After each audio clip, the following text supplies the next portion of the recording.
राधे राधे। जय श्री कृष्ण। ज्येष्ठ मास की महत्व कथा में आप सभी का स्वागत है।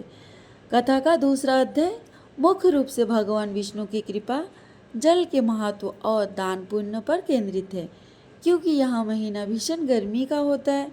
इस अध्याय में जल दान, प्याऊ लग बनाओ, निर्धनों को भोजन व वस्त्र दान करने का विशेष महत्व बताया गया है, जो न केवल पुण्य देता बल्कि सूर्य देव और वरुण देव को भी प्रसन्न करता है।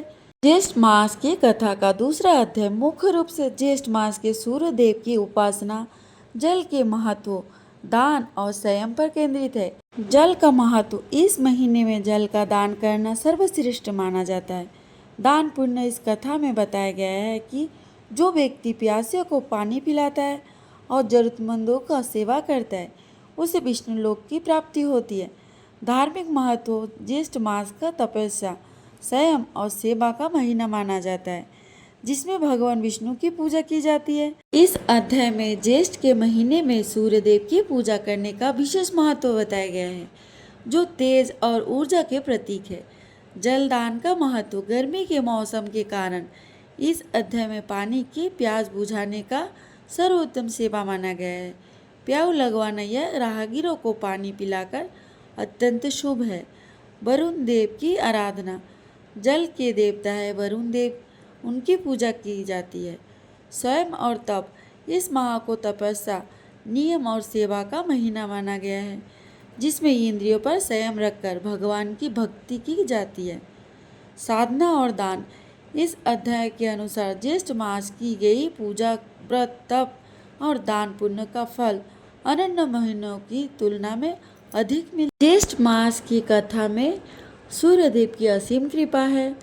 उनकी कथा हम पहले श्रवण करेंगे। आज हम सुनेंगे परम पुण्यदायक, रोगनाशक, धन समृद्धि देने वाली, संतान सुख प्रदान करने वाली, पापों का नाश करने वाली भगवान सूर्य नारायण की। जो श्रद्धा से इस कथा को सुनता है, पढ़ता है या दूसरे को सुनाता है, उसके जीवन से दुख दरिद्रता दूर होती है, आरोग्य प्राप्त होता है और सूर्य भगवान की विशेष कृपा बरसती है।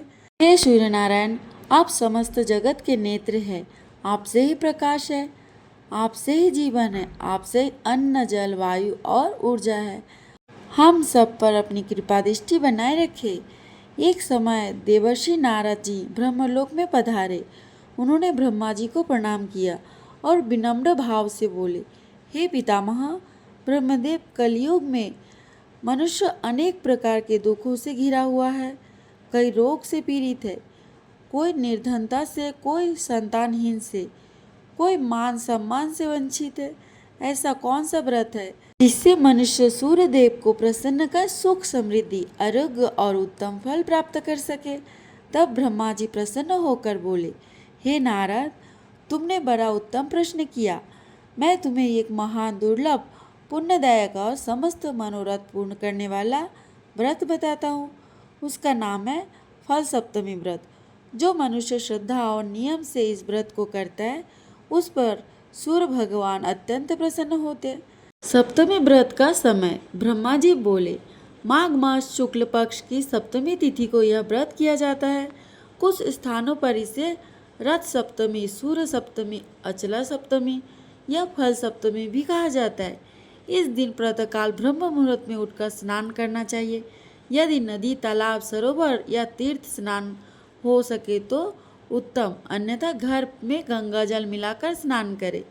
पूजन विधि: स्नान के बाद स्वच्छ वस्त्र धारण करें, पूर्व दिशा की ओर मुख करके आसन ग्रहण करें। एक चौकी पर लाल या पीला वस्त्र बिछाकर सूर्य भगवान का चित्र, प्रतिमा या ताम्रपत्र स्थापित करें। तत्पश्चात यह सामग्री रखें: जल से भरा तांबे का लोटा, रोली, अक्षत, लाल पुष्प, गुड़, गेहूँ, लाल चंदन, धूप, दीप, नैवेद्य, मौसमी फल, नारियल, सप्तधन्य, यानी फिर सूर्य भगवान को जल अर्पित करें। दोनों हाथ जोड़कर अर्घ दे और बोले, ओम गणेशूराय नमः। कम से कम 3 बार जल अर्पण करें। फल सप्तमी नाम क्यों पड़ा? ब्रह्मा जी बोले, इस दिन व्रतों जन फलाहार करते हैं, फल अर्पित करते हैं और सूर्यदेव मनवांछित फल प्रदान करते हैं। इसी कारण इसका नाम फल सप्तमी पड़ा। प्राचीन समय में एक नगर में एक निर्धन ब्राह्मण रहता था। वह विद्वान तो था, परंतु अत्यंत गरीब था। घर में अन्न नहीं, धन नहीं, वस्त्र नहीं, पत्नी दुखी, बच्चे भूखे, जीवन कठिन। एक दिन वह ब्राह्मण वन की ओर गया और बैठकर रोने लगा। तभी यह कैसे हुआ? ब्राह्मण बोला, यह सब सूर्य नारायण भगवान की कृपा और फल सप्तमी व्रत का प्रभाव है। राजा की कथा। उसी नगर में राजा भी कुष्ठ रोग से पीड़ित था। अनेक वैद्य आए, अनेक उपचार हुए, पर रोग नहीं गया। राजा ने ब्राह्मण से पूछा, विप्रवर, तुम्हारे जीवन में ऐसा तेज कैसे आया? ब्राह्मण ने राजा को फल सप्तमी व्रत बताया। राजा ने श्रद्धा से व्रत किया, सूर्य पूजन किया, दान किया, कथा सुनी। कुछ ही समय में उसका रोग दूर हो गया। राज्य में सुख शांति फैल गई। ब्रह्मा जी बोले, हे नारद, जो मनुष्य इस व्रत को करता है उसे आरोग्य मिलता है, नेत्र ज्योति बढ़ती है, दरिद्रता दूर होती है, शत्रु शांत होते हैं, संतान सुख मिलता है, यश और मान बढ़ता है, ग्रह दोष शांत होते हैं, सूर्य कृपा प्राप्त होती है और अंत में वह उत्तम लोकों को प्राप्त करता है।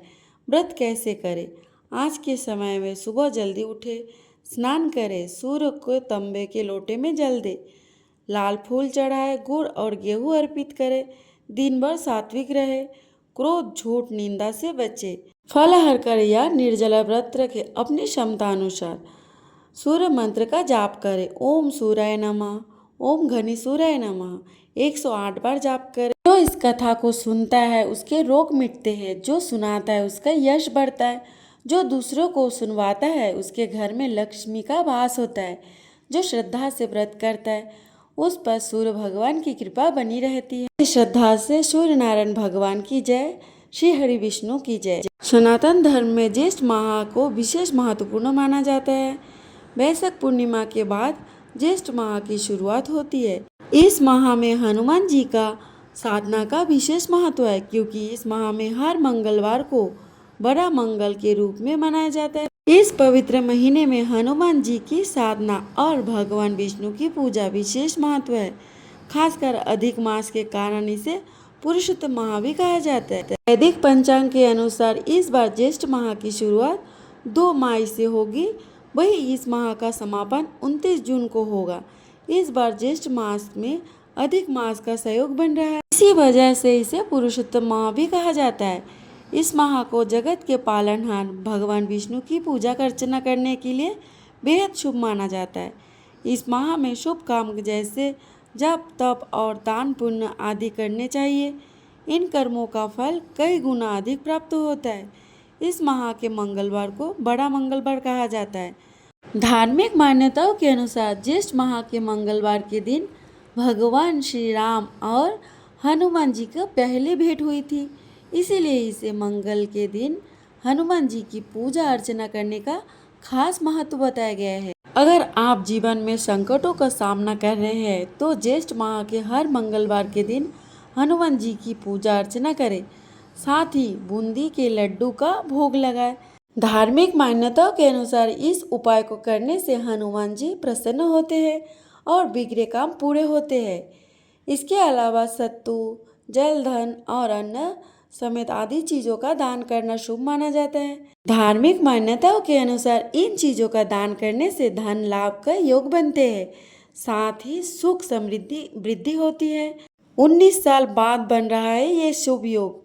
बड़ा मंगलवार 4 या 5 नहीं, इस बार होंगे पूरे 8 बड़े मंगलवार। ज्येष्ठ मास के दूसरे अध्याय की कथा में मुख्य रूप में राजा इंद्रद्युम्न और भगवान ब्रह्मा की मिलन का वर्णन मिलता है। यह अध्याय भगवान जगन्नाथ की स्थापना और राजा की भक्ति की महिमा को दर्शाता है। राजा इंद्रद्युम्न ने भगवान के विग्रह की स्थापना के लिए सभी आवश्यक सामग्रियां जुटा ली थी। वे देवताओं के घिरे हुए अपने सिंहासन पर इंद्र के समान शोभायमान हो रहे थे। ब्रह्मा जी का प्रकट होना, राजा की अटूट भक्ति और यज्ञ की तैयारी देखकर स्वयं सृष्टि के रचयिता ब्रह्मा जी वहाँ प्रकट हुए। उन्हें देखते ही राजा इंद्रद्युम्न ने अत्यंत विनम्रता के साथ साष्टांग प्रणाम किया और ब्रह्मा जी का आशीर्वाद लिया। ब्रह्मा जी ने मुस्कुराते हुए राजा से कहा, कि वे बहुत भाग्यशाली है, क्योंकि उनके दर्शन के लिए ऋषि, पितर, सिद्धि और सभी देवताओं वहां एकत्रित हुए हैं। उन्होंने राजा को उनकी भक्ति के लिए आशीर्वाद दिया। अध्याय का महत्व है। यह अध्याय सिखाता है कि जब भक्त पूर्ण निष्ठा से प्रभु के कार्य में लीन होता है तो स्वयं विधाता भी उसे दर्शन देने आते हैं। इस माह में भगवान विष्णु श्री हरि की पूजा का विशेष फल मिलता है। कुछ समय पहले एक शांत वन के बीच एक प्राचीन सरोवर था जिसे लोग चंद्र छाया कुंड कहते थे। मान्यता थी कि ज्येष्ठ मास की पूर्णिमा की रात उस कुंड का पानी चांद की रोशनी से चमक उठता है और उनमें जो अपना चेहरा देखे उसे अपने जीवन का सत्य दिखता है। उस वन के पास एक युवती रहती थी, नाम था माधवी। वह ना तो गरीब थी ना अमीर, लेकिन उनके मन में हमेशा एक प्रश्न रहता था, मेरे जीवन का असली उद्देश्य क्या है। एक दिन गांव की एक वृद्ध ने उसे उस कुंड का रहस्य बताया और कहा, जेठ मास की पूर्णिमा की रात वहां जाओ, लेकिन याद रखना जो दिखे उसे डरना मत। माधवी ने हिम्मत जुटाई और पूर्णिमा की रात कुंड के पास पहुंची। चारों ओर सन्नाटा था, केवल चांद की रोशनी पानी पर लहरा रही थी। जैसे ही उसने कुंड में झांका, उसने अपना चेहरा नहीं बल्कि कई अलग अलग रूप दिखने लगे। पहले उसने खुद को एक योद्धा के रूप में देखा जो धर्म की रक्षा कर रही थी। फिर वह एक साध्वी के रूप में दिखी जो तपस्या में लीन थी, और अंत में उसने खुद को एक साधारण स्त्री के रूप में देखा जो दूसरों की मदद कर रही थी। वह घबराई, ये सब क्या है, मैं असल में कौन हूँ। तभी पीछे से एक शांत आवाज आई। उसने मुड़कर देखा तो एक तेजस्वी ऋषि खड़े थे। उन्होंने कहा, माधवी, ये तुम्हारे अलग अलग जन्मों के और संभावनाओं की झलक है। ज्येष्ठ मास की यही महत्व है, यह हमें हमारे भीतर के सत्य मिलता है। माधवी ने पूछा, तो मेरा असली मार्ग क्या है। ऋषि मुस्कुराए और बोले, असली मार्ग कोई एक रूप नहीं होता। जो भी काम तुम सच्चे मन, सेवा और धर्म के लिए करोगी वही तुम्हारा धर्म बनेगा। इतना कहकर ऋषि अंतर्ध्यान हो गए। उस दिन के बाद माधवी ने समझ लिया कि जीवन का उद्देश्य कोई एक पहचान नहीं बल्कि अपने कर्मों के दुनिया का प्रकाश फैलाना होता है। वह गांव लौटकर लोगों की सेवा करने लगी बिना किसी भय या भ्रम के, और कहती है, आज भी ज्येष्ठ मास की पूर्णिमा पर उस कुंड में झांकने वाला अपने जीवन के कई रूप देख सकता है, लेकिन सत्य वही समझ पाता है जो अपने मन को शांत रखे। ज्येष्ठ मास हमें सिखाता है कि हमारा असली स्वरूप एक नहीं, कई संभावनाओं से भी भरा है। सच्चा धर्म वही है जो सेवा, सत्य और निडरता से किया जाए।